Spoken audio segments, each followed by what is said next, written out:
Hello दोस्तों, welcome to सिद्धा IAS. इस वीडियो में हम यूपीएससी का 2011 का जो प्रीवियस ईयर क्वेश्चंस है वो हम इसमें एनालिसिस करेंगे। और इसमें हम क्वेश्चन 1 से लेके क्वेश्चन 50 तक का एनालिसिस करेंगे और देखेंगे कि कैसे क्वेश्चन पूछे गए हैं और उसके कैसे ऑप्शंस इन्होंने दिए हैं, तो हम इसको कैसे इजीली सॉल्व कर सकते हैं। देखिए, पढ़ाई तो सब लोग करते हैं और लेकिन ये गेम पढ़ाई का नहीं है, पूरा नॉलेज का गेम नहीं है। इसमें कुछ स्ट्रेटजीज भी है, तो हम उसको ढूंढने की कोशिश करेंगे। और ये पूरा रॉ पेपर है, हम इसको सॉल्व करेंगे कि देखेंगे कैसे सॉल्व हो सकता है। तो मेरे बारे में देखिए, मैंने 2020, 2022 और 2023 का सिविल सर्विसेज का प्रीलिम्स मैंने क्रैक किया था। 2023 में मैंने फॉरेस्ट का भी प्रीलिम्स क्रैक किया था, जो कि एक one of the toughest paper था इन हाल में, इन कुछ सालों में। और इस बार मैंने सिविल सर्विसेज का इंटरव्यू भी दिया था। तो देखिए दोस्तों, जो प्रीलिम्स का पेपर होता है उसको अप्रोच करने का एक तरीका है। तो अ, जैसे मेरे लास्ट के 2-3 साल के जो एक्सपीरियंसेस है जो प्रीलिम्स क्रैक करने के, उसके हिसाब से मैं आपको बताऊंगा कि कैसे अप्रोच करना चाहिए इसको। और क्या है ना कि नॉलेज के गेम से सब कुछ कवर नहीं होता। जैसे अगर 100 क्वेश्चंस है तो 100 में से बहुत हुआ तो अबाउट 40 क्वेश्चन सबको आ जाते हैं, जो कि नॉलेज के बेसिस पे हम कर सकते हैं। लेकिन अब उसके बाद मतलब मैं इसको 40, 30 और 30 इस हिसाब से मानता हूँ, क्योंकि 40 क्वेश्चंस तो हम पहले राउंड में कर सकते हैं, लेकिन बाकी के जो 30 क्वेश्चंस हैं उसमें हमें मतलब एक या दो स्टेटमेंट्स हम एलिमिनेट कर पाते हैं, उसके आगे हम एलिमिनेट नहीं कर पाते। और बाकी के 30 या 20 क्वेश्चंस ऐसे होते हैं कि हमें जिसके बारे में हमें कुछ नहीं पता होता। लेकिन असली कंपटीशन तो ये पहले 40 क्वेश्चंस में नहीं है, और लास्ट के 20 क्वेश्चंस में भी ये कंपटीशन नहीं है। जो बीच वाले जो 40 क्वेश्चंस हैं, इसमें ये बहुत सारा गेम है जो प्रीलिम क्रैक कर मतलब हो जाएगा या नहीं होगा। तो हमें एक्चुअली ये जो 40 क्वेश्चंस है इस पे फोकस करना चाहिए, क्योंकि पहले वाले तो हम अपने स्टैटिक या बाकी सारी चीज़ों से कर लेंगे, लेकिन इसमें हमें थोड़ा स्ट्रेटेजी करना पड़ेगा। ऐसे कुछ कुछ यूपीएससी के कुछ एक्सट्रीम स्टेटमेंट्स होते हैं, एक्सट्रीम कुछ वर्ड्स होते हैं, एनी, ऑल, नो, नॉट, या स्टेडीली इंक्रीज, स्टेडीली डिक्रीज। तो ऐसे कुछ वर्ड्स को हमें आइडेंटिफाई करके हम ये जो 40 क्वेश्चन है उसको भी हम डील कर सकते हैं।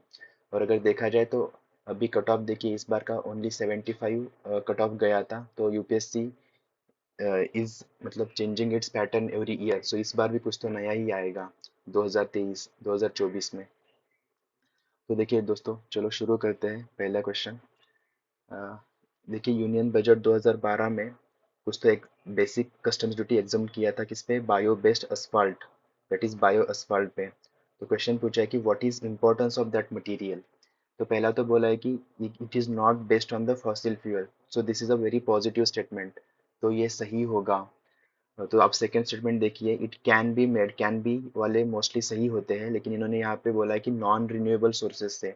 अगर bio asphalt non renewable sources से बनाएंगे तो फिर उसका कोई फ़ायदा नहीं होगा, क्योंकि आगे जाके वो जो नॉन रिन्यूएबल है वो ख़त्म हो जाएंगे, तो फिर हम इसका यूज़ नहीं कर पाएंगे। So this is a negative statement, तो हम इसको एक बार होल्ड पे रख सकते हैं। बाकी देखो, bio asphalt can be made of organic waste material, this is positive statement, क्योंकि ऑर्गेनिक वेस्ट भी कम हो जाएगा इससे, वेस्ट का यूटिलाइजेशन भी हो जाएगा बायो एस्फाल्ट यूज़ करके। तीसरा है eco friendly to use bio asphalt, yes ये बायो एस्फाल्ट यूज़ करते हैं रोड में। जैसे इंडियन रोड कांग्रेस का नया जो गाइडलाइंस है उसमें भी ये बोला है कि इसको यूज़ करना है। जैसे उन्होंने प्लास्टिक का भी यूज़ बोला है अभी, मतलब this is a new technology.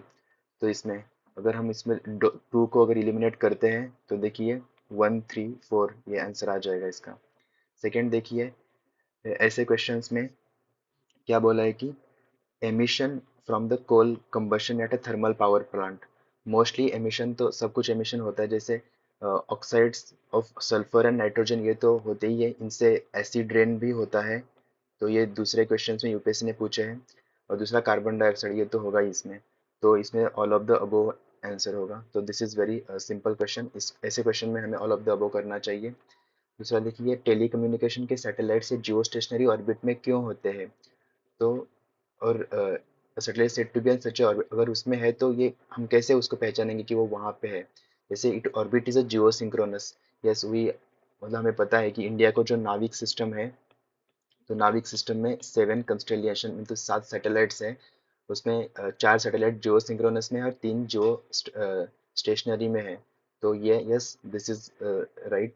जैसे ऑर्बिट सर्कुलर, अगर अर्थ से वो स्टेशनरी है तो उसको सर्कुलर ही होना पड़ेगा, तो उसका ऑर्बिट सर्कुलर ही होगा। दूसरा, its orbit lies in the plane of earth's equator. Yes, तो जो जियो सिंक्रोनस या जियो स्टेशनरी होते हैं वो अर्थ के इक्वेटर पे ही होते हैं। दूसरा देखिए, orbit is at altitude of 22,000 kilometre. So this here is a catch, UPSC mostly numbers गलत देता है। तो यहाँ पे ये 22,000 नहीं, ये तो अबाउट 36,000 किलोमीटर के डिस्टेंस पे होता है। So this is wrong. आप अगर 4 को निकालोगे तो this is 1 2 3 is your answer, is your answer. देखिए उसके बाद परसिस्टेंट, मतलब ये 2011 का पेपर है। तो उसमें फूड इन्फ्लेशन बहुत ज़्यादा था उस टाइम पे, तो इस बार उस पे यूपीएससी ने पूछा था। तो यहाँ पे लिखा है कि gradual switch to the cultivation and cultivation of food has steadily decreased. देखिए this is a extreme statement, तो हमें 8 को निकालना चाहिए ऐसे। So your answer is 2 and 3, but still we have to cross check.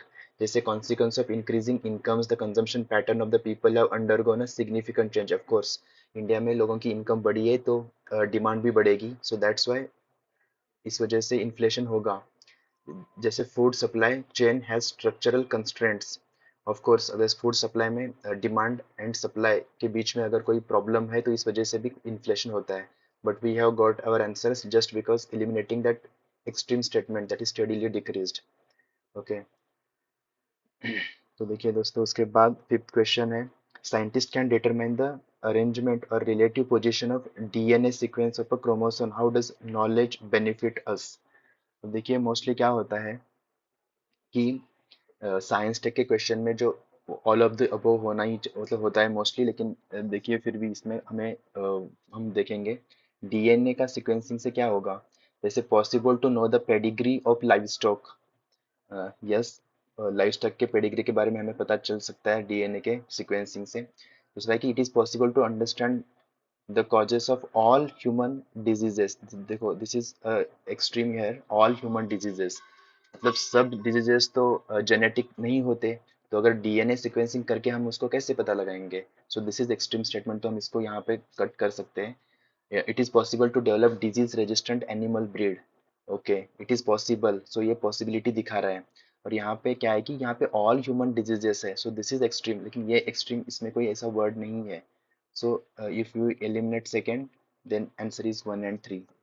Again in terms of economy, visit by foreign nationals to witness, जो commonwealth games है उस टाइम 2009 में 2009-10 में इंडिया में हुआ था कॉमनवेल्थ, तो उसमें जो फॉरेनर्स आए थे इंडिया में तो वो क्या है।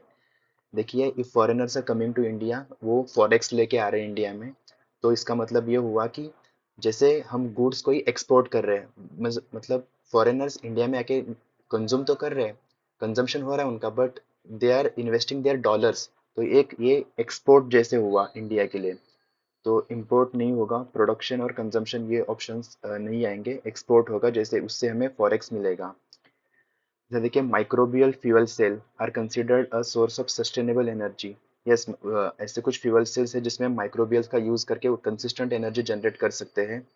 तो they are a living organism of course as a catalyst to generate electricity from certain substrates. Okay, certain बोल रहे हैं तो एक पॉसिबिलिटी है। दूसरा, they use a variety of inorganic material as a substrates. देखिए इनऑर्गेनिक मटेरियल को consume करके एनर्जी नहीं मिलेगी, तो यहाँ पे ऑर्गेनिक होना चाहिए। ऑर्गेनिक मटेरियल का सबस्ट्रेट यूज करके हम फ्यूल जनरेट कर सकते हैं। They can be installed in a waste water treatment plant to cleanse water and produce electricity. Yes, waste treatment plant में हम कर सकते हैं उनको। माइक्रोबियल का यही तो काम होता है कि डिकम्पोज करते हैं। तो सेकेंड को हटाइए और ये दोनों सही है। ठीक है, ये सही है, इसलिए ओनली वन भी इसमें एलिमिनेट कर सकते हैं। दूसरा देखिए fiscal stimulus. Okay, what is fiscal stimulus. Fiscal stimulus दोस्तों ये होता है कि जब फिस्कल मीन्स गवर्नमेंट, गवर्नमेंट भी जो भी फाइनेंस करती है, गवर्नमेंट के जो भी होते हैं उसको फिस्कल बोलते हैं, सॉरी। तो देखिए the massive investment by the government in manufacturing sector to ensure a supply of goods to meet demand surge caused rapid economic growth। देखिए ये बस मैन्युफैक्चरिंग पे फोकस कर रहा है या गुड्स पे फोकस कर रहा है, बस इस पे नहीं होता फिजिकल स्टिमुलस।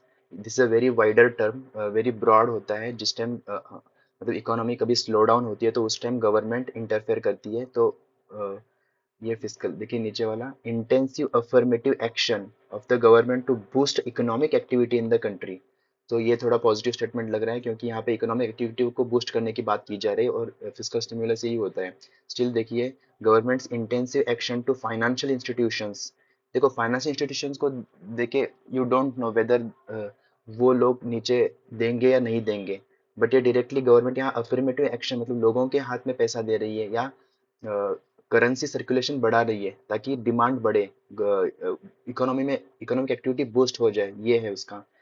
बाकी अलाइड सेक्टर्स मतलब दिस इज ये सही हो सकता है, लेकिन इसमें कोई ये नहीं है कि उस फाइनेंशियल इंस्टीट्यूशन आगे देंगे या नहीं देंगे, अलाइड सेक्टर को पैसे देंगे। सो दिस इज समथिंग थोड़ा फार फेच्ड है। It is an extreme affirmative action okay by government to perceive its policy of financial inclusion. देखो फाइनेंशियल इंक्लूजन एक बस एक ही ऑब्जेक्ट है, लेकिन जब हम बोलते हैं कि बूस्ट इकोनॉमिक एक्टिविटी तो इसमें बहुत, this is a very broader term. तो फिजिकल स्टिमुलस ये होता है। बाकी सारी देखिए ऑप्शंस बहुत क्लोज है, we have to read very properly each option. उसके बाद देखिए नौ, ओजोन होल। अंटार्कटिक रीजन में ओजोन होल का क्या रीजन है ये पूछा है। तो देखिए पहला है कि prominent tropical tropospheric turbulence and inflow of chlorofluorocarbons. Yes this is right, ये सही है, पार्शियली सही है ये। नीचे देखिए, prominent polar front end stratospheric cloud. Yes this is a holistic statement. जैसे वहाँ पे पोलर फ्रंट भी होना चाहिए और स्ट्रेटोस्फेरिक क्लाउड और उसके साथ क्लोरोफ्लोरोकार्बन्स होने चाहिए।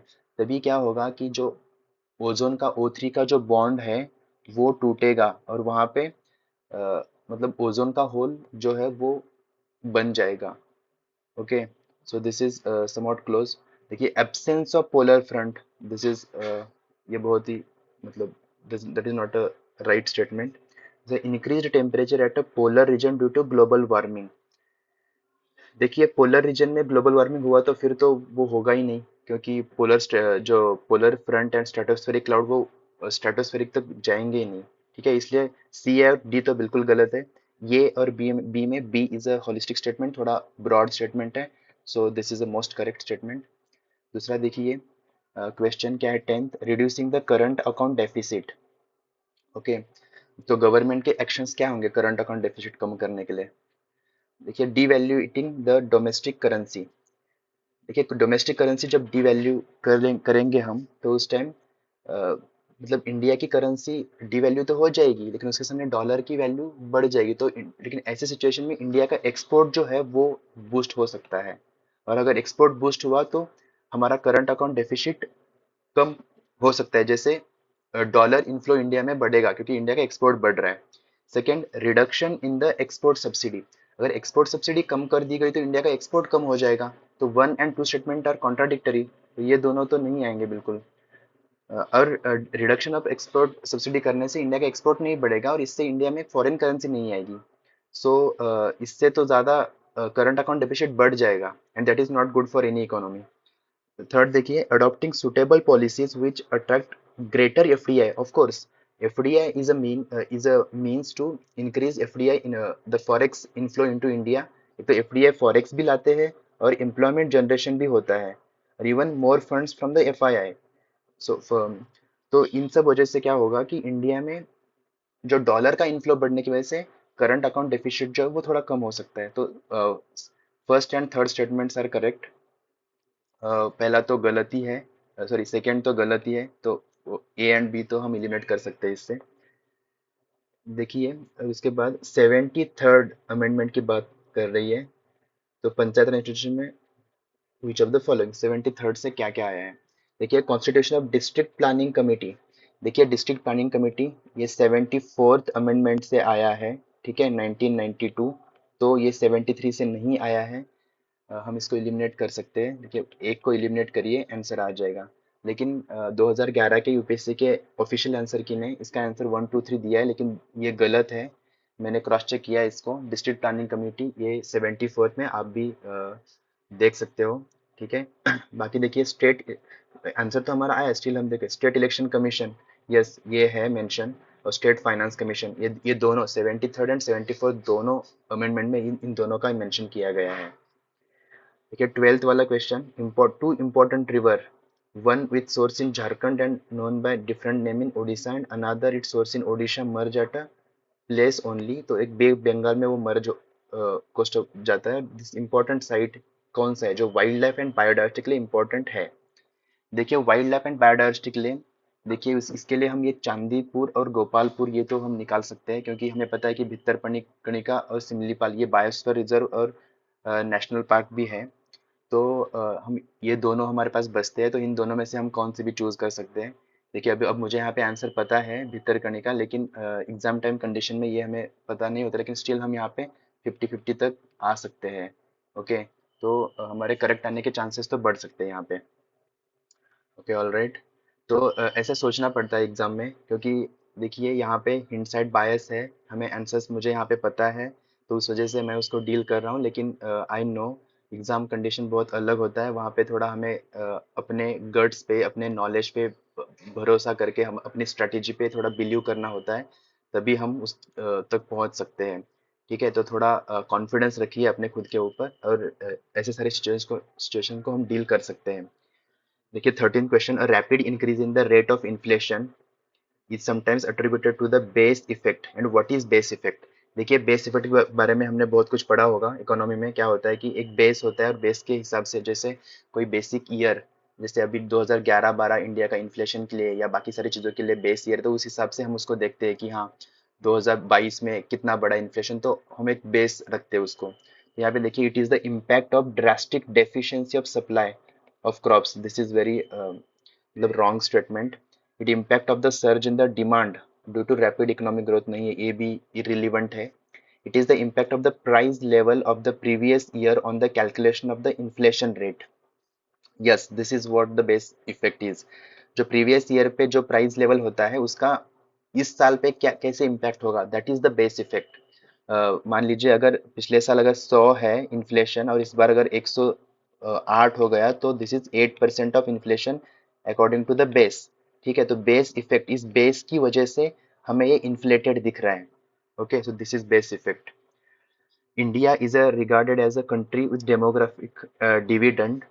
तो देखिए वी ऑल नो अबाउट जो हाई 15 to 16 ईयर में जो होता है, एंड ऐसे कुछ सिंपल क्वेश्चंस भी आ जाते हैं, उसको हमें, इस पे हमें ज़्यादा टाइम नहीं निकालना चाहिए, बाकी सारे क्वेश्चंस को हम देना चाहिए हमें ड्यू टाइम।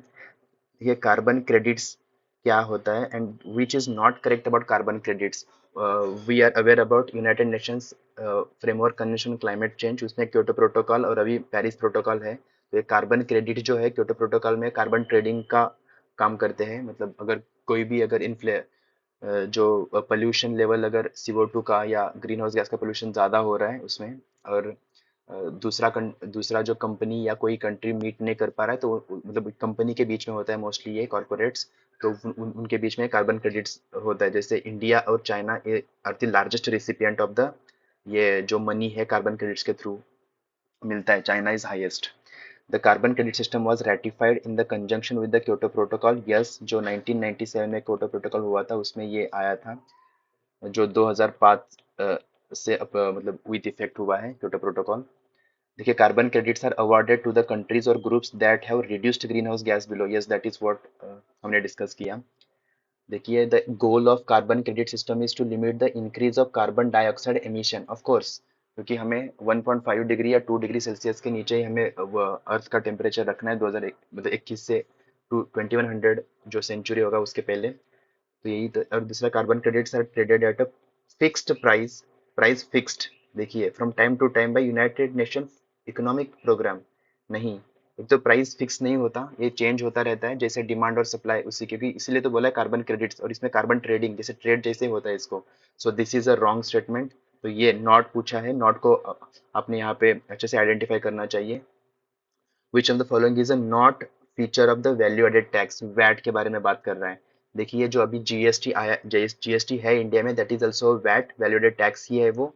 और आप जीएसटी को माइंड में रखते ही इस क्वेश्चन को सॉल्व कर सकते हैं। जैसे it is a multi point destination based system of taxation. Yes, जैसे जीएसटी है डेस्टिनेशन बेस्ड टैक्स है। It is a tax levied on a value addition at each stage of transaction. Yes of course, each stage पे होता है, हर एक को वो credit मिल जाता है, ठीक है, वापस। It is a tax on the final consumption of goods and services and must ultimately borne by the consumer. Yes, ये कंज्यूमर पे ही होता है, ठीक है। देखिए, it is basically a subject of a central government and state government are only a facilitator in successful. नहीं, देखिए, अगर हमने देखा होगा तो सेंट्रल जीएसटी है, जैसे स्टेट जीएसटी भी है, तो स्टेट जस्ट फैसिलिटेटर नहीं है, स्टेट भी इसमें इंक्लूड है, ठीक है। So this is the wrong statement, so not ही पूछा है, ओके। अ क्लोज्ड इकोनॉमी, देखिए ये बहुत सिंपल क्वेश्चन है, हमें पता है। If we know about North Korea, North Korea एक क्लोज्ड इकोनॉमी या ऑटार्की बोलते हैं उसको। तो देखिए क्या होता है कि मनी सप्लाई फुल्ली कंट्रोल्ड, बस ये थोड़ा एक पार्ट है उसका, लेकिन डिफिशिएंट फाइनेंसिंग टेक्स प्लेस, नहीं ये बहुत ही रिलेवेंट है। Only export tax place, only export tax place नहीं होता ऑटार्की, इसमें क्या होता है कि neither export nor import tax place, that is why closed economy. मतलब वो पूरा इम्यून, बाहर से कुछ नहीं आता और बाहर कुछ नहीं जाता उस कंट्री से, that is a closed economy. जैसे नॉर्थ कोरिया को हम बोल सकते हैं, बट स्टिल वो भी पूरा क्लोज्ड इकोनॉमी नहीं है, चाइना उसको सपोर्ट करता है। When the bark of a tree is removed in a circular fashion, जो ट्री का बार्क जो होता है साइड में, अगर उसको हमने निकाल दिया तो क्या होगा, ठीक है, नियर इट्स बेस, क्या देखिए, जो बार्क है वो काम करता है कि रूट्स जो है उनको एनर्जी मिले उससे, ठीक है। अगर वो बार्क ही नहीं होगा तो रूट्स को एनर्जी नहीं मिलेगी, ठीक है। तो देखिए, water from soil cannot rise to the aerial parts, नहीं वो तो बीच में उसके जो होते हैं कैपिलरी एक्शन से वो तो जाएगा, सो this is wrong. Third, trees infected by soil microbes, नहीं, उल्टा सॉइल माइक्रोब्स और ये कुछ कुछ माइक्रो जो होते हैं वो बैक्टीरिया, वो इसी इसी में तो होते हैं, मोस्टली बार्क में ही तो होते हैं, और बार्क निकालते तो उसमें थोड़ी माइक्रोजुकल होंगे। Roots do not receive oxygen for respiration, नहीं दिस इज रॉन्ग स्टेटमेंट। देखिए, roots are starved of energy, roots को एनर्जी लगती है, और जो फोटोसिंथेसिस से लीफ में बनी होती है उसको उस एनर्जी को सप्लाई करने का काम बार्क करता है। तो B is the right statement. देखिए, न्यू स्टार्ट ट्रीटी के बारे में पूछा है, उस टाइम ये न्यूज़ में था, जैसे पिछले 2017 या 17 में पूछा था, थार्ड के बारे में पूछा था, तो व्हाट इज थार्ड। तो ऐसे क्वेश्चन यूपीएससी पूछता रहता है। जैसे देखिए, this is a bilateral strategic nuclear reduction treaty, yes उसका नाम ही है strategic nuclear reduction treaty, start between the USA and Russian federation, yes this is the right statement. फिर भी हम देखेंगे, ईस्ट एशियन समिट के बारे में बोल रहा है, ऐसा कुछ नहीं है। Between Russian and European union के बारे में बोल रहा है, दिस इज रॉन्ग। ब्रिक्स, हमने तो कभी सुना ही नहीं इसके बारे में, ब्रिक्स, ब्रिक्स में ये यूएसए और रशिया के बीच में, and this is I think very simple question. देखिए क्या है कि इसमें बोल रहा है कि बायोडाइवर्सिटी हॉटस्पॉट के बारे में बोल रहा है। देखिए, अगर ये हमें पता है तो ठीक है, लेकिन फिर भी हम इसको ट्राई कर सकते हैं। यहाँ पे देखिए, 1 2 3 4 5 6 तो ऑप्शन नहीं है, अगर ऐसा होता तो हम उसको पहले भी निकाल देते, क्योंकि ऐसा यूपीएससी सबके सब सही देने का चांस बहुत कम है। लेकिन देखिए, अगर इसको आपको पता है तो ठीक है, नहीं तो अभी इसमें, अभी आप इसको याद रख सकते हो। जैसे इसमें क्या होता है ना कि स्पेसी, देखिए, एंडेमिज्म हम बोल सकते हैं कि एंडेमिज्म के बारे में होगा ये threat perception, okay, threat perception होगा तभी तो ये हॉटस्पॉट के बारे में बात कर रहे हैं। तो जिसमें 5 है वो आंसर होगा, तो 1 3 5। तो देखिए, species richness, endemism, threat perception. अब देखो, हम आप ना इस adaptation to flora and fauna humid condition, आप इसको निकाल सकते हो, दिस इज वेरी वेग है, ठीक है, वेग भी है। और हम देखिए कि फ्लोरा और फौना अडॉप्टेशन से ह्यूमिड कंडीशन के बारे में बात कर रहे हैं, बस वार्म और ह्यूमिड, और कोल्ड के बारे में क्या है ना। सो ऐसे आप इसको अप्रोच कर सकते हो। लेकिन मैं कहता हूँ कि ये बहुत डिफिकल्ट क्वेश्चन है एक्चुअल एग्जाम टाइम कंडीशन में। Human activities in the recent past have caused the increased concentration of carbon dioxide in the atmosphere, but lot of it does not remain in the lower atmosphere because of, देखिए, बहुत सारा carbon dioxide तो हम emission तो करते हैं, लेकिन वो बहुत सारा नीचे नहीं रहता या लोअर एटमॉस्फेयर में नहीं रहता, तो जाता कहाँ पे, ये क्वेश्चन पूछे है। It escapes into the outer stratosphere, देखिए आउटर स्ट्रेटोस्फेयर वहां पे तो हवा भी नहीं होती, तो वहां तक कैसे पहुंचेगा वो, ठीक है। So this is a very vague and irrelevant statement. The photosynthesis by the phytoplanktons in the ocean, yes, जो कार्बन डाइऑक्साइड होता है उसमें से, जो फर्टिगेशन के बारे में सुना होगा आपने, यूपीएससी ने पहले भी पूछा है फर्टिगेशन, व्हाट इज फर्टिगेशन, सो ये फर्टिगेशन ही है, ठीक है। The trapping of air in the polar ice caps, नहीं, पोलर आइस कैप्स ऐसा कुछ, अगर ऐसा होता तो फिर पूरा पोलर का आइस जो है अंटार्कटिक और आर्कटिक दोनों का मेल्ट हुआ होता, ठीक है, अब तक। सो एक को एलिमिनेट करिए और थ्री को एलिमिनेट करिए, only two is the answer. Three थोड़ा नजदीक है लेकिन that is not exactly correct, okay. In the context of ecosystem productivity, marine upwelling zone जो होते हैं important increase the marine productivity, ऐसा क्यों है? अपवेलिंग जोन में क्या होता है? देखिए, decomposer micro organism to the surface, उनको ऊपर लाता, ये बोल रही है। This is very irrelevant statement. ऐसे नहीं होता, माइक्रो ऑर्गेनिज्म को डीकम्पोजर अगर ऊपर लाए तो उससे क्या, कैसे मरीन प्रोडक्टिविटी बढ़ेगी? नहीं बढ़ेगी ना। देखिए, न्यूट्रिएंट्स जैसे हमने पढ़ा है, जैसे हम ला नीना और अल नीनो में पढ़ते हैं कि जैसे ये ऑस्ट्रेलिया है और ये चिली का जो कोस्ट है, पेरू चिली का, यहाँ पे तो यहाँ पे जो अपवेलिंग होता है, ठीक है, तो अपवेलिंग की वजह से क्या होता है कि न्यूट्रिएंट जो वाटर है नीचे का वो ऊपर आता है, ठीक है, इसलिए यहाँ पे मरीन प्रोडक्टिविटी बढ़ जाती है। तो सो दिस इज द राइट है। बॉटम ड्वेलिंग ऑर्गेनिजम्स, नहीं, ऐसा कुछ नहीं है। न्यूट्रिएंट्स ही लाना, दिस इज वेरी इंपॉर्टेंट, लेकिन स्टिल देखिए आप इसको याद रखिए, ये इजी क्वेश्चन नहीं है, ये इजी टू मीडियम क्वेश्चन है, आपको ऐसे क्वेश्चंस मिलेंगे, तो इसका प्रैक्टिस करते रहना चाहिए। If a tropical rainforest is removed, it does not regenerate quickly as compared to a tropical deciduous forest. This is because, देखिए, ट्रॉपिकल रेन फॉरेस्ट की ऐसी क्या खासियत है जो अगर हमने उसको निकाल दिया तो वो जल्दी से रीजनरेट भी नहीं हो पाएगा, ठीक है। A soil forest is a deficient of the nutrients, this is the reason. इस यही तो रीजन है जो हम ज्योग्राफी में भी पढ़ते हैं, ये एनसीईआरटी में है ज्योग्राफी के, ठीक है। उसकी जो सॉइल होती है वो बहुत ही न्यूट्रिएंट डेफिशिएंट होती है। दूसरा कि propagules of the trees in a rain forest have a poor viability. देखिए, प्रोपेगुल्स का ऐसा कुछ नहीं है, ठीक है, वो पुअर वायबिलिटी होना, this is not a right reason for that. Rain forest species have a slow growing, कैसे स्लो ग्रोइंग होगा? वहां पे तो बहुत सारा कंटिन्यूअस रेन होता है और एडेक्यूट सनलाइट भी उनको मिलती है, तो फिर कैसे वो स्लो ग्रोइंग होगा? Exotic species invade the fertile soil to the rain forest, नहीं, दिस इज नॉट। देखिए, सॉइल ये डेफिशिएंट होता है इसीलिए तो वो क्विकली रीजनरेट नहीं हो पाता। अगर रीजनरेट होने के लिए हमें क्या चाहिए? न्यूट्रिएंट या बहुत ही अच्छा सॉइल चाहिए जिसमें सारे मिनरल्स हो, okay. Himalayan range is very rich of species diversity, ऐसा क्यों है? हिमालय में ऐसा क्या है अलग से जो बाकी जगह पे नहीं है? देखिए, high rainfall that supports luxuriant पेस्टिव, हाई रेनफॉल वहाँ पे हिमालय में कहाँ होता है? नहीं होता। रेनफॉल तो वेस्टर्न घाट में मोस्टली होता है, उसके बाद ईस्टर्न घाट या जो बंगाल और गंगा बेसिन में होके उसके बाद आगे जाता है, तब उसके बाद हिमालय में बारिश होती है। तो हिमालय तो बारिश तो कम ही होती है वैसे। It is a confluence of different biogeographic zones. देखिए, हिमालय है, ऑल्टीट्यूड है, ऑल्टीट्यूड में क्या होता है? हर टाइप का वेजिटेशन मिलता है, ठीक है। वहाँ पे ट्रॉपिकल, टेम्परेट और अल्पाइन सारे वेजिटेशन वहाँ पे मिलते हैं, इसीलिए तो that is the confluence of different biogeographic zones, यही रीजन है इसका। Exotic and invasive species have not been introduced in this region, कैसे? अगर एक भी एक्सोटिक स्पेसीज मिल गया है तो फिर ये क्वेश्चन, ये स्टेटमेंट डिलीट हो, इरिलीवेंट हो जाएगा। It has a less human interference, लगता है आपको? वहाँ पे तो इंडिया का पॉपुलेशन कितना है? उत्तराखंड, हिमाचल, सिक्किम, तो लेस ह्यूमन इंटरफेरेंस ऐसा कुछ नहीं है। बाकी हमने तो देखा है कि वहाँ पे लैंडस्लाइड ये तो चीज़ें होती रहती है, तो this is not a reason. So B is the correct answer.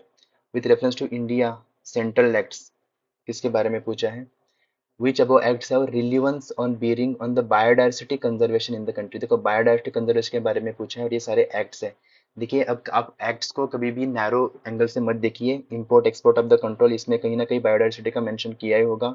Mines और मिनरल, ये तो डायरेक्टली आ जाएगा। कस्टम्स एक्ट, ये कस्टम्स एक्ट ये जो है इसमें भी मेंशन किया होगा। अगर इंपोर्ट या एक्सपोर्ट किसी का करना हो या कस्टम्स जैसे उसमें बायोडाइवर्सिटी के बारे में कुछ ना कुछ तो बताया ही होगा। देखिए, ये डिफिकल्ट है क्वेश्चन, लेकिन ऐसे सारे इन सारे क्वेश्चंस पे हमें ऑल ऑफ दी अबव करना चाहिए और एक ब्रॉडर पिक्चर देखना चाहिए। किसी भी एक्ट को हमें ऐसे नाम पे नहीं जाना चाहिए, क्योंकि उसमें बहुत सारे क्लॉजेस, बहुत सारे मतलब आर्टिकल्स या ये चीज़ें होती है, तो उस पे हम पूरा तो नहीं पढ़ सकते उसमें, लेकिन हम हमें एक आइडिया इसमें होनी चाहिए कि इंडियन फॉरेस्ट और माइनिंग ये तो डायरेक्टली रिलेटेड है, और एक्सपोर्ट और इसमें देखिए हमें लग सकता है कि नहीं होगा, लेकिन हमें उसको थोड़ा ब्रॉडर पर्सपेक्टिव में देखना चाहिए, तो इसका आंसर ऑल ऑफ दी अबव होगा। देखिए कार्ल मार्क्स, देखिए उस टाइम पे ऐसे क्वेश्चन पूछे जाते थे, लेकिन मुझे नहीं लगता कि ऐसा अभी पूछते, लेकिन 2017 में एक क्वेश्चन आया था। I am not able to recall right now, but ऐसा क्वेश्चन पूछा, लेकिन ये बहुत कम ऐसे क्वेश्चन पूछते हैं, लेकिन ये बस पॉलिटिकल साइंस जिनका ऑप्शन है, या सोशोलॉजी है, या हिस्ट्री है, उनके लिए ये इजी होगा, लेकिन बाकियों के लिए इतना इजी नहीं होगा। लेकिन देखिए इसमें इसका आंसर है डायलेक्टिकल मटीरियलिज्म, क्योंकि कार्ल मार्क्स का मटीरियलिज्म था। उसका कोई लिबरलिज्म का कोई उसका, ये तो हम निकाल सकते हैं उसको, अगर अगर आपको पता है तो, लेकिन this is the difficult question for non PSIR and sociology और हिस्ट्री स्टूडेंट जो नहीं है उनके लिए। तो ऐसे क्वेश्चन को छोड़ सकते हैं, या तो आप अपने हिसाब से देख सकते हो उसको, लेकिन this is difficult question. A layer in the earth's atmosphere called ionosphere facilitate radio communication, why? Ionosphere हमें पता है, ट्रोपोस्फियर, स्ट्रेटोस्फियर, मेसोस्फियर, आयोनोस्फियर। तो ये अर्थ के अराउंड ऐसे कुछ एटमॉस्फेरिक जो लेयर होते हैं उसमें। तो ionosphere how it is important, देखिए वो रेडियो कम्युनिकेशन के फैसिलिटेट कैसे करता है? प्रेजेंस ऑफ ओजोन, नहीं है, ओजोन तो स्ट्रेटोस्फियर में है, तो this is wrong. Radio waves have a very long wavelength, तो क्या हुआ? रेडियो लॉन्ग वेवलेंथ है तो वो रेडियो कम्युनिकेशन को करेगा। देखिए ये है reason, but this is not a right reason for the radio communication. इसमें क्या है कि ये रिफ्लेक्ट, अगर ये ऊपर जैसा अगर उसका उसको अगर फ्रेम किया होता स्टेटमेंट, तो वही सही होता है, रिफ्लेक्ट रेडियो वेव्स। तो यहाँ पे ऐसा कुछ बोला नहीं है, this is right, but this is not a right reason for the ionosphere and the radio communication. So दोनों स्टेटमेंट्स गलत हो जाते हैं यहाँ पे। आपको ये सेकंड स्टेटमेंट सही लग सकता है एग्जाम टाइम कंडीशन में, लेकिन वो दैट इज रॉन्ग, गलत है वो स्टेटमेंट। उसके बाद देखिए FDI और FII इन्वेस्टमेंट के बारे में पूछा है, what is the difference between them? Okay, देखिए FII helps bring better management skills and technology, while FDI only brings capital. देखिए FII एंड FDI मैनेजमेंट भी लाता है, टेक्नोलॉजी स्किल सब कुछ लाता है। FII तो बस वो इन्वेस्ट करते हैं, और जब उनको फायदा होता है वो इन्वेस्ट करते हैं, जब फेड रिजर्व में अगर इंटरेस्ट रेट बढ़ गया तो फिर वो इंडिया से पैसा निकाल के फिर वहां पे, तो बहुत ही इनस्टेबल है FII। लेकिन FDI बहुत ही स्टेबल है, वो एम्प्लॉयमेंट जनरेशन भी करता है, स्किल डेवलपमेंट भी करता है हमारे पॉपुलेशन में। FII helps in increasing capital availability in the general, okay, while FDI only targets specific sectors, okay। देखिए पहला तो सरासर गलत है स्टेटमेंट। सेकंड में भी ओनली ओनली यूज किया है, फिर भी हम नीचे देखते हैं, FDI flows only into the secondary market and FII targets primary markets, नहीं, FII प्राइमरी और सेकेंडरी दोनों में पार्टिसिपेट करते हैं, ठीक है। So third C is the wrong. FII consider to be more stable, देखो हमने क्या बोला कि FDI स्टेबल है, FII इतना स्टेबल नहीं है, तो FII स्टेबल बोल रहा है, so this is also wrong. तो यहाँ पे क्या है कि दिस इज ऑल्सो, ये भी स्टेटमेंट इसमें ओनली है, लेकिन इन चारों स्टेटमेंट में this is a relevant statement, okay. तो आपको ऐसे भी इलिमिनेशन करके सॉल्व करना आना चाहिए यहाँ पे। Genetically engineered form of brinjal, देखिए हम ऐसे ब्रिंजल में या किसी में जेनेटिक इंजीनियरिंग क्यों करते हैं? क्योंकि उसकी प्रोडक्टिविटी बढ़ जाए, उसमें कोई पेस्ट रेजिस्टेंट ना हो, पेस्ट रेजिस्टेंट हो, ड्रॉट रेजिस्टेंट हो, तो इसलिए हम चीज़ें करते हैं। लेकिन बीटी ब्रिंजल के मामले में इसका ऑब्जेक्टिव क्या है? देखिए it makes a pest resistant, yes ये हो सकता है। Improve taste and nutritive value, देखिए इसके लिए हम करेंगे, लेकिन अभी इम्पोर्टेंट हमारे टेस्ट और ये इतना इम्पोर्टेंट नहीं है, ठीक है। बाकी चीज़ें वो ग्रो करना इम्पोर्टेंट है। So this is far fetched. Drought resistant ये भी हो सकता है। और शेल्फ लाइफ लॉन्गर तो हम कोल्ड स्टोरेज में रख के भी कर सकते हैं, तो उसके लिए जेनेटिकली मॉडिफाई करने की कोई ज़रूरत नहीं है। तो बी एंड डी को हम एलिमिनेट करेंगे। अब हमारे पास 50-50 बचा है यहाँ पे, ठीक है। तो इन दोनों में, लेकिन देखिए ड्रॉट रेजिस्टेंट और पेस्ट रेजिस्टेंट, इन दोनों से क्या इंपॉर्टेंट है? इन दोनों में से देखिए दोनों इंपॉर्टेंट है, बट इसका आंसर यहाँ पे ये है। दिस इज मतलब इन दोनों में आपको चूज करना होगा एग्जाम कंडीशन में, तो आपको सोचना होगा वहाँ पे कि किस लिए किया होगा। ओके, तो नेक्स्ट 30, आम आदमी बीमा योजना, ये उस टाइम की योजना है 2011 की। देखिए member insured under the scheme must be the head of the family and earning member of the, ठीक है, उसके नाम पे इन्होंने किया, ये सही है। ठीक है, member insured must be a group of 30 to 65 years, देखिए यूपीएससी वैसे भी नंबर में छेड़छाड़ करता है, तो ये नहीं है ये, मतलब मैंने इसका डेटा देखा नहीं है, लेकिन this is wrong statement. There is a provision for the free scholarship. अब देखिए ये उस टाइम की मतलब करंट अफेयर का न्यूज़ है ये, तो ये भी स्टेटमेंट सही है, तो इसको उस टाइम सॉल्व किया जा सकता होगा अगर उस टाइम करंट अफेयर किया होता तो। देखिए उसके बाद 31, ब्रेंट क्रूड ऑयल। देखिए इस क्वेश्चन को कैसे सॉल्व करना है। Is the major classification of crude oil, normal statement है, ठीक है, दो को एलिमिनेट करो जिसमें एक तो होना ही चाहिए। सोर्स फ्रॉम द नॉर्थ सी, हमें नहीं पता, लेकिन नॉर्थ सी में कहीं ना कहीं तो होगा ही brent crude oil. Okay. Third देखिए क्या बोल रहा है कि डज नॉट कंटेन सल्फर, मतलब उसमें कंटेंट सल्फर कंटेंट जीरो है क्या, तो हम श्योरली नहीं बता सकते।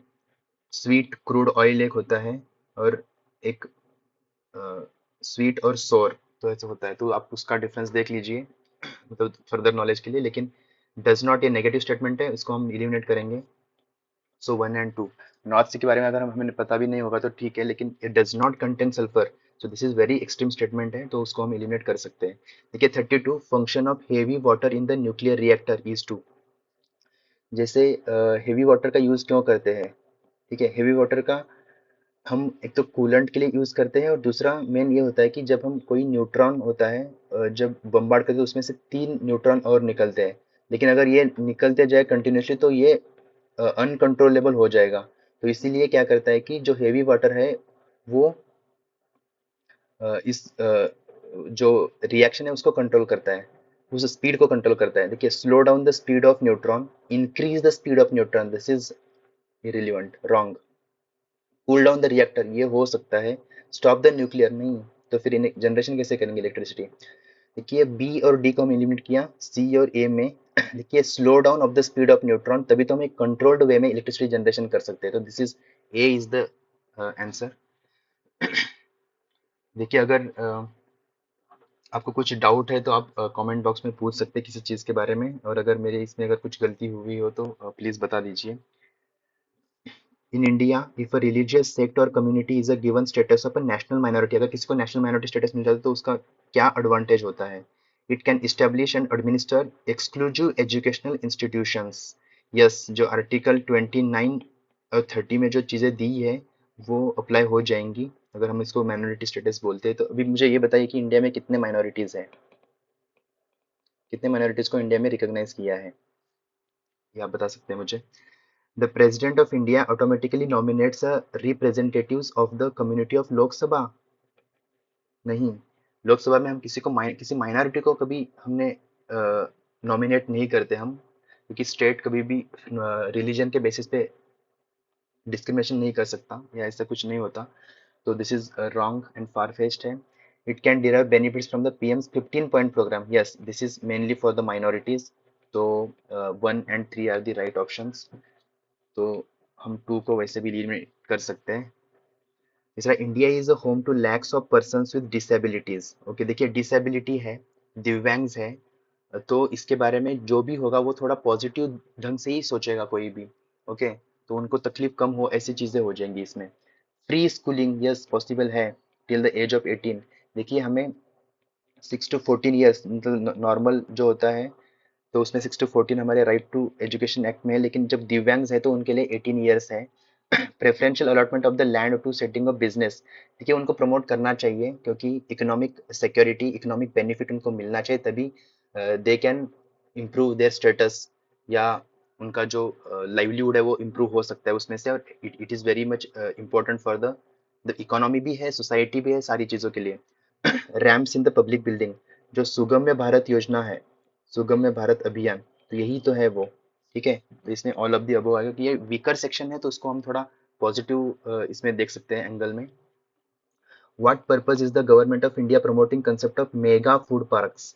देखिए मेगा फूड पार्क से पहले से ही है, जैसे हमने अभी प्रधानमंत्री संपदा योजना है फूड प्रोसेसिंग का, उसमें भी मेगा फूड पार्क्स बनाने हैं। जैसे गवर्नमेंट ने कुछ कुछ गाइडलाइंस दिया है कि कैसे बनाने होगा, हब एंड स्पोक मॉडल पे वो काम करते हैं उसका, ठीक है, तो आप उसका देख सकते हो। तो ये एरिया ही इसमें क्वेश्चन पूछता है। To provide good infrastructure facilities, yes for the food processing, इसी की तो बात हो रही थी। Increase the processing of perishable items and reduce wastage, of course food processing करना है हमें, उसका शेल्फ लाइफ बढ़ाना है, उसको हमें उसकी इकोनॉमिक वैल्यू भी बढ़ानी है, जैसे ताकि फार्मर्स का इनकम भी डबल हो जाए। To provide emerging and eco friendly food processing technology to entrepreneurs. नहीं, देखिए गवर्नमेंट फैसिलिटेट करेगा, ठीक है, और फैसिलिटेट करके एक प्लेस ऐसे क्रिएट करके देगा लोगों को कि आप यहाँ पे आ जाइए, आप अपना टेक्नोलॉजी लेकर आ जाइए, फूड प्रोसेसिंग का जो भी है, और यहाँ पे आके आप उसको प्रोसेस करिए, और यहाँ पे आप उसको मार्केटिंग भी कर सकते हैं। तो दिस इज है वो चीज़ है उसमें, तो उसमें डायरेक्टली गवर्नमेंट कुछ टेक्नोलॉजी प्रोवाइड नहीं करती। तो 1 और 2, और देखिए टेक्नोलॉजी देना डायरेक्टली या कोई मॉनेटरी असिस्टेंस देना, कोई मतलब ये सारी चीज़ों ऐसे ऑप्शंस को ना आप एलिमिनेट कर सकते हैं। आप जैसे हम आगे देखेंगे, आप देखोगे कि ऐसे बहुत सारे ऑप्शंस ऐसे गलत है, ठीक है, रॉन्ग दिया यूपीएससी ने। Authorization for the withdrawal of the funds from the consolidated fund of India must come from. देखिए जो कंसोलिडेटेड फंड होता है उसको कहाँ से मतलब परमिशन चाहिए, उसको चाहिए पार्लियामेंट ऑफ इंडिया से। ओके, प्रेसिडेंट नहीं है, प्राइम मिनिस्टर नहीं, ये पॉलिटी के क्वेश्चन ईजी होते हैं। All revenue received by the union government by way of taxes and other received for the conduct of government credited to. जो भी टैक्सेस होते हैं वो कहाँ पे जाते हैं, कंसोलिडेटेड फंड ऑफ इंडिया में, पब्लिक अकाउंट में नहीं जाते। पब्लिक अकाउंट में वो जाते हैं जो किसान क्रेडिट, मतलब ऐसे कुछ गवर्नमेंट के कुछ कुछ स्कीम होते हैं जिसमें गवर्नमेंट कुछ बॉन्ड्स विंड्स देते हैं लोगों को, और उससे गवर्नमेंट को पैसा मिलता है, तो वो पब्लिक अकाउंट में जाएगा। कंटिजेंसी फंड में तो वो बजटरी एलोकेशन होता है इसमें। सो दिस इज नॉट डिपॉजिट, ये तो ऑप्शन है ही नहीं, इन तीनों में से होगा जो भी होगा, तो लेकिन concern fund of India. Micro finance is the provision of the financial service to people of low income groups. उसके बारे में बताया उन्होंने कि what is micro finance. It includes both the consumers and the self employed, the service rendered under micro finance. देखिए micro finance के अंदर government या जो भी जो फाइनेंशियल इंस्टीट्यूशंस है वो फाइनेंशियल सर्विसेज देंगे लोगों को। लो इनकम ग्रुप है तो उनको सब कुछ मिलेगा, क्रेडिट है, सेविंग्स है, इंश्योरेंस है, तभी तो उस माइक्रो फाइनेंस का यूज होगा, क्योंकि ये लोग तो ऐसे बड़े बड़े लोग नहीं है, these are the weaker section, और वीकर सेक्शन के अपलिफ्टमेंट के लिए ये चीजें होती है। तो इसमें all of the above mark कर देना ऐसे क्वेश्चंस में। देखिए जैसे हमने ये वीकर लो इनकम ग्रुप मतलब वीकर सेक्शन हमने दिव्यांग्स का देखा, उसमें भी ऑल ऑफ द अबोव है। तो इस चीज़ों पे थोड़ा ध्यान दीजिए। साउथ ईस्ट एशिया इंपॉर्टेंट है, ठीक है, वो किस लिए इंपॉर्टेंट है ये पूछा इन्होंने। Hot theatre in the second world war, इससे इंपॉर्टेंस हो जाता है क्या, नहीं। Location between Asian powers and China and India, इसमें बीच में है, ये हो सकता है, लेकिन देखिए हमें थोड़ा ब्रॉडर देखना है। Area of super power confrontation during cold war period. हाँ, इस वजह से उसको इंपॉर्टेंस मिला था, लेकिन उसमें बहुत सारा डिवास्टेशन हुआ है, हमने देखा है वियतनाम वार और ये सारी चीजें हैं। Its location between Pacific and Indo Indian ocean, that is what Indo Pacific. देखिए उस टाइम ये टर्म मतलब इमर्जिंग हो रहा था 2007 में। जो शिंजो एबे, जो दिवंगत प्राइम मिनिस्टर थे जापान के उन्होंने ये टर्म दिया था, इसी वजह से ये इम्पोर्टेंस है, क्योंकि Indian Ocean and Pacific Ocean both are the connect, मतलब उन दोनों के बीच में ट्रेड बहुत ज्यादा है, if you see Malacca Strait, ठीक है। तो ये सारी चीजें हैं, तो इसलिए इम्पोर्टेंस हो जाता है। बाकी देखिए a company marketing food products advertises that its items do not contain trans fats। तो ट्रांस फैट्स नहीं होना चाहिए, ऐसे कंपनी ने अगर उसमें लिखा है तो उसका मतलब क्या होता है कि the food products are not made out of a hydrogenated oil. Yes, मतलब पॉजिटिव चीज है ये। Are not made out of animal और फैट ऑयल्स। देखिए एनिमल और फैट ऑयल्स में हर टाइम ट्रांसप्लांट होता ही है, फैट होता है ऐसा नहीं है, ठीक है। और ये नेगेटिव स्टेटमेंट की बात कर रहा है, तो हम एनिमल फैट्स और ऑयल का यूज नहीं करेंगे ही नहीं क्या इसमें। ओके, तो इस स्टेटमेंट को आप थोड़ा देखिए अच्छे से। The oils used are not likely to damage the cardiovascular, yes this is positive. अगर कोई बोला कि हमारे इसमें ट्रांस फैट नहीं है तो वो कुछ तो पॉजिटिव चीज की बात कर रहा होगा, तो इसमें 3 तो आना ही चाहिए। दूसरा देखिए 2 को एलिमिनेट करिए, क्योंकि नॉट मेड अप मतलब this is very unlikely that कि आप एनिमल फैट्स यूज ना करो, और एनिमल फैट्स में हर एक एनिमल फैट से ट्रांस फैट नहीं होता, ठीक है। सो दिस इज थोड़ा एक्सट्रीम स्टेटमेंट है 1 और 3, आप ऐसे सोच सकते हो, ठीक है। देखिए डिफिकल्ट है ये क्वेश्चंस इसमें, लेकिन अभी मेरा थोड़ा हाइंडसाइड बायस है कि मुझे आंसर्स पता है, लेकिन स्टिल हम इसको ऐसे सोच सकते हैं। इसमें देखिए नॉट को हम यहाँ ऊपर भी नॉट है, लेकिन this is very positive statement. Hydrogenated oils अगर हम किसी से बना रहे हैं तो वो ट्रांस फैट में वो जो नेगेटिव चीज है वो हमारे बॉडी में ये मतलब that is very negative thing, ठीक है।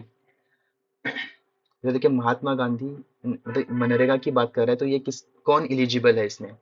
देखिए इसके बारे में आपको पता होना चाहिए, ठीक है। And this is very important act है ये। इससे राइट टू वर्क मिल जाता है। तो किसको मिलता है? देखिए अडल्ट मेंबर्स ओनली बोला है, द शेड्यूल्ड कास्ट, ऐसा नहीं होगा। देखिए adult only BPL house holds, ठीक है, ये बीपीएल के लिए हो सकता है। Adult members house holds of all backward communities. देखिए ये जो एक्ट इसीलिए तो आया था कि जो भी गरीब लोग हैं या जिसको भी काम करना है, जिसके पास एम्प्लॉयमेंट नहीं है, वो जाके अनस्किल्ड लेबर, ये अनस्किल्ड लेबर एक इसमें है, वो जाके गवर्नमेंट को काम मांग सकता है। यही तो है इसमें। तो यही तो adult member of any house hold, this is what the answer of this question. क्योंकि अनस्किल्ड होना चाहिए, ये इसमें एक क्राइटेरिया है, और किसी भी हाउस होल्ड का अडल्ट मेंबर वहां पे जा सकता है, ठीक है। तो आप इसको याद रखिए, बाद में क्वेश्चन अगर आया फिर से रिपीट हुआ तो हम उसको डील कर सकते हैं। देखिए look east policy, India want to establish itself as an important regional player in the Asian affairs. Of course हमें होना है, इंडिया का पावर बढ़ रहा है तो हमें उसको थोड़ा एक्सर्ट भी करना है। That is what the look east policy, ये 1991 में आया था इकोनॉमिक रिफॉर्म के बाद, ओके। 1990 मतलब 1992 में आया है ये। अभी 2000 2000 2017 में 25 ईयर्स कंप्लीट हुए हैं, ओके। और 2022 में 30 ईयर्स कंप्लीट हुए हैं हमारे लुक ईस्ट पॉलिसी को भी, इंडिया का साउथ ईस्ट जो अपना पॉलिसी है उसके उससे। India want to plug the vacuum created by the termination of cold war. देखिए कोल्ड वॉर उसमें वैक्यूम, देखिए इंडिया है बड़ा पावर, लेकिन उसमें जो वैक्यूम क्रिएट हुआ है, एक्चुअली क्या हुआ कि कोल्ड वॉर की वजह से साउथ ईस्ट एशिया में बहुत ज़्यादा डिवेस्टेशन हुआ था। तो rather than plugging the vacuum, India want to be a some positive, want to play a positive role there, okay। So ये cold war और इसकी वजह से नहीं है ये। India want to restore the historical cultural ties, we knew about the Chola empire, imperial Chola जो थे 9th और 10th सेंचुरी में, उनका जो बहुत अच्छा कनेक्शन था साउथ ईस्ट एशिया एशिया से, क्योंकि शिप बिल्डिंग हमारी बहुत अच्छी थी। और जैसे यूपीएससी ने एक प्रीवियस क्वेश्चन भी पूछा था कि मानसून जो विंड्स है वो वहां तक जाते थे, तो it become very easy for Indians to travel to the southeast and east asia में। so 1 and 3 are the right statements। देखिए annual budget is not passed by the Lok Sabha, तो क्या होगा? देखिए बजट अगर पास ही नहीं होता, budget modified and presented again नहीं, budget is refer to the Rajya Sabha. Rajya Sabha भी बजट रेफर करते हैं क्या? उसके पास तो इतना ज्यादा पावर भी नहीं है, मतलब बजट को बस डिस्कस कर सकते हैं ये, मतलब ग्रांट इन एड को बस डिस्कस कर सकते हैं। देखिए union finance minister is asked to resign, नहीं, बस इसको क्यों बोलेंगे? Prime minister submits the resignation of council of minister, yes, सरकार गिर जाती है। अगर बजट नहीं पास हुआ ना तो पूरे सरकार को रिजाइन करना पड़ता है, इसलिए बजट पास होना ये दिखाता है कि the government has a confidence, okay. जो कॉन्फिडेंस, जो नॉन कॉन्फिडेंस मोशन और कॉन्फिडेंस मोशन की बात करते हैं ना, उसका है ये, ठीक है। बजट नहीं पास हुआ तो whole government has to resign. Under the constitution of India which of is not a fundamental duty, देखिए to vote in the public election, ये हमारी फंडामेंटल ड्यूटी है क्या? नहीं है। स्वर्ण सिंह कमेटी ने वैसे भी रेफर किया था इसको, लेकिन इसको इंक्लूड नहीं किया गया है फंडामेंटल ड्यूटी में। बाकी देखो scientific temper, we knew about public property का सेफगार्ड करना, abide by constitution, this all are the duties. With reference to finance commission of India, which of the following statement is correct? It encourages the inflow of foreign capital for infrastructure development. देखो foreign capital infrastructure development बात कर रहा है। देखिए finance commission जो 280 article के अंदर commission किया जाता है उसको, देखिए वो फॉरेन कैपिटल के बारे में नहीं बोलेगा। Proper distribution of finance among public sector undertaking, नहीं, ये तो सेंट्रल गवर्नमेंट या स्टेट गवर्नमेंट जिसके अंडर जो है वो देखेंगे इसके बारे में। Ensure transparency in the finance, ये इसका काम नहीं है, उसके लिए ऑलरेडी फाइनेंस मिनिस्ट्री है या कुछ ऐसे वॉचडॉग बॉडीज है, वो इसका काम करेंगे। एक्चुअली ना इसका answer none of the above है। फाइनेंस कमीशन का जो मेन जो फंक्शन है वो फाइनेंशियल डिवोल्यूशन का काम होता है, ठीक है। जो वर्टिकल एंड हॉरिजॉन्टल डिवोल्यूशन जो होता है उसमें, और फाइनेंस कमीशन जैसे उन्होंने 32% से 42% बढ़ा दिया था। 14 फाइनेंस कमीशन है और 15 फाइनेंस कमीशन ने उसको 41% किया है। तो ये this is the main function of the finance commission, okay. तो इसमें से कोई नहीं है। देखिए राइट टू एजुकेशन, इस पे क्या बोला कि universal declaration of human rights में क्या होगा। आप ये सोचो कि इसमें क्या नहीं होगा, एजुकेशन नहीं होगा क्या, इक्वल पब्लिक सर्विस ये भी तो होगा, राइट टू फूड होगा, तो सब कुछ होगा। ऐसे ऐसे क्वेश्चंस में ऑल ऑफ द अबव करना चाहिए। जैसे यूपीएससी ने पिछले साल भी एक क्वेश्चन पूछा था यूडीएचआर पे, उसमें भी ऑल ऑफ द अबव था। ओके, या एक क्वेश्चन ऐसा पूछा था कि यूडीएचआर में से इंडियन कॉन्स्टिट्यूशन में क्या है, सब कुछ है। देखिए यूडीएचआर में सब, उसमें 30 आर्टिकल्स है, आप उसको देख भी सकते हो अगर देखना है तो, नहीं तो हम उस पर अलग भी वीडियो बना सकते हैं अगर इफ यू वांट। देखिए there is a concern over the increase in harmful algal bloom in the sea water of India. What could be the causative factor for this phenomena? Algal bloom का phenomena क्या है?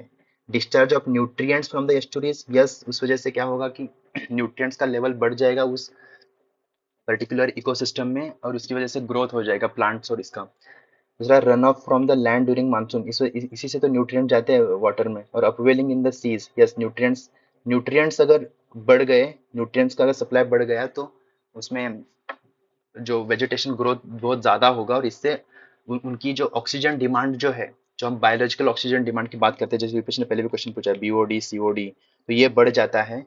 और लेकिन एक level पे oxygen की कमतरता, मतलब ऑक्सीजन बहुत कम हो जाता है, मतलब उसका जो सप्लाई बहुत कम है, लेकिन इनका ग्रोथ बहुत ज़्यादा है, तो इसलिए अलगल ब्लूम हो जाता है। इसको हम रेड टाइड भी बोलते हैं, है ना, रेड टाइड या pink tide, something I am unable to recall right now. तो इसका आंसर ऑल ऑफ द अबव है। देखिए वीडियो थोड़ा लंबा हो रहा है, तो आप लगे रहिए प्लीज, मतलब लास्ट तक देखते रहिए। विच of the above add carbon dioxide into the carbon cycle on the earth. देखिए कार्बन डाइऑक्साइड अर्थ में किसने, फोटोसिंथेसिस से होगा क्या?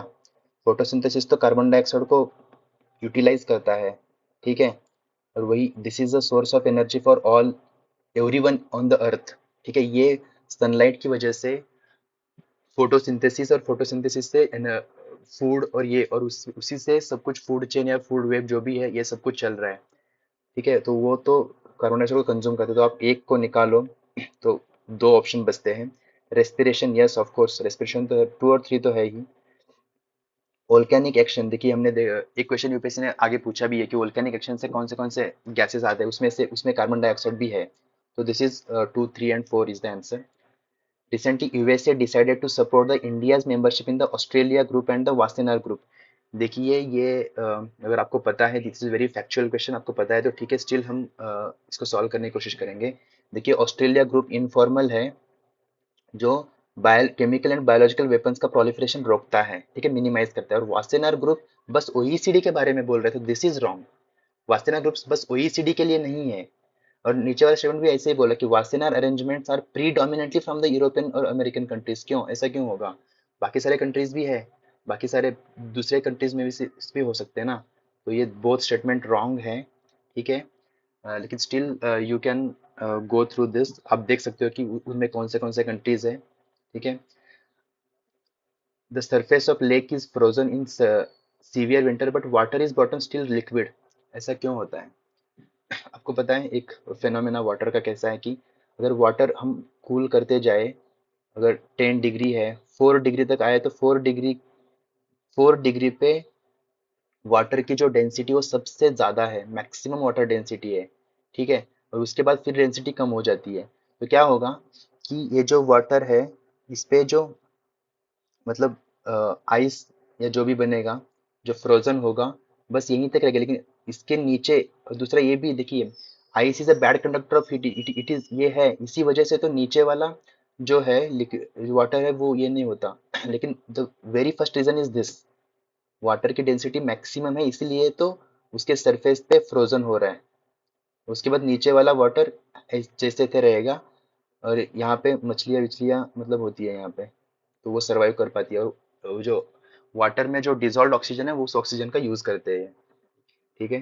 तो देखिए हमारे 50 क्वेश्चंस कंप्लीट हुए हैं। हम नेक्स्ट वीडियो में जो बाकी के 50 क्वेश्चन है उस पे हम देखेंगे। अब देखिए प्रैक्टिस करते रहिए पीवाई क्यूज का, और पीवाई क्यूज लगाते रहिए थोड़ा। इसके आसपास के भी जो डेटा या फैक्ट्स कुछ है उसको आप मतलब कंपाइल करिए, ठीक है। ऑल द बेस्ट गाइस, करते रहिए, पढ़ते रहिए। अभी है अपने पास टाइम 2024 के लिए, अभी अबाउट 38 to 39 डेज है। तो please keep studying. Thank you so much. हम मिलते हैं अगले वीडियो में।